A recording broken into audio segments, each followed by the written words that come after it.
Anti-Semitism. I've got Jewish friends who tell me they think it's coming back. It's coming back with some strength in Australia. I haven't believed that. I've disagreed with them. Well, I'm not Jewish, so I guess I don't see it. Now, I wonder, I told you about an hour ago, young footballer Harry Sheezel, the Age ran a story actually, he's the first Jewish AFL draftee this century. There have been some very good Jewish footballers over the years. Now, the Age put it on Facebook and they got an enormous, ugly response. Significant, quite a few people. Offensive stuff. He was told he should be sponsored by a gas company. Comments about his nose, comments about money, comments about height. And we had a look at these accounts. They're not just idiot trolls. They're real people spewing hate. Now, the Age has removed the comments. What should be done? You know, in my mind, you could say, track these people down if you can. Right, we don't want you. Don't come near our game of football. We do not want you. I've spoken to the AFL. They are looking at it at the moment. On the line, the chair of the Anti-Defamation Commission, Dvir Abramovich. Good morning. Hi, Neil. Good to be with you as always. What should happen? Well, I think the first thing that we all have to acknowledge, including you, Neil, is that the genie of anti-Semitism is out of the bottle.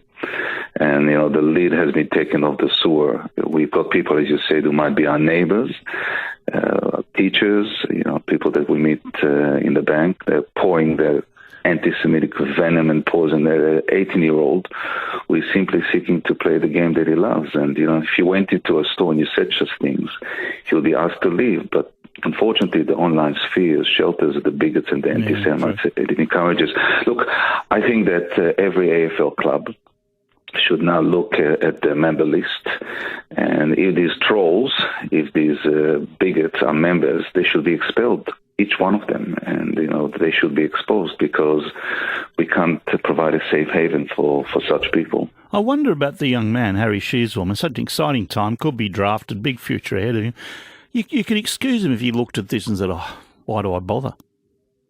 Well, this is the reality of being a Jewish person in Victoria. And I know, Neil, that you said at the beginning that you've expressed some doubt. But let me tell you, even for someone like myself who fights anti-Semitism 24/7, the last few years have shocked me to the core.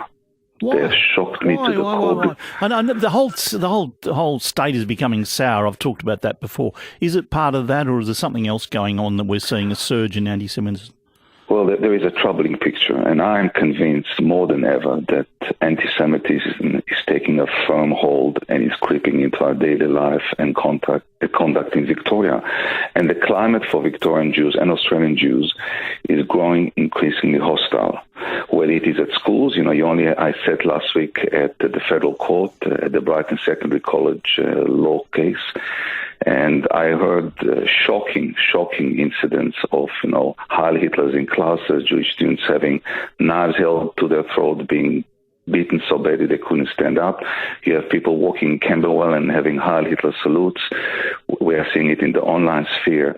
The juggernaut of anti-Semitism is shaking everybody to the core. And in my view, Neil, there's a large-scale normalization and acceptance of anti-Semitism in Victoria. Well, see, that's where I'd hope you're wrong. What do we do about it? I mean, any decent Victorian rejects any sort of prejudice like this, and any anti-Semitism, anti-Asian, whatever. It's rejected, I would hope, by any sensible person. If it is growing, what do we do?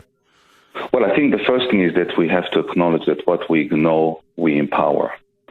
And that we have to call it out. We have to challenge every manifestation of anti-Semitism and bigotry. And look, it may begin with the Jews, but it won't end with the Jews, because where anti-Semitism dwells, you'll also find hatred against Muslims and Australian Asians and Indigenous Australians and members of the LGBTI plus community.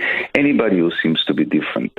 So whether it is people like yourselves in the media or just, you know, ordinary folk in the street, if you see anti-Semitism, if you see any expression of intolerance, you have to call it out. You can't put on the blinders or choose silence. And there are more and more Jews who are telling me today that they do not feel safe in the city.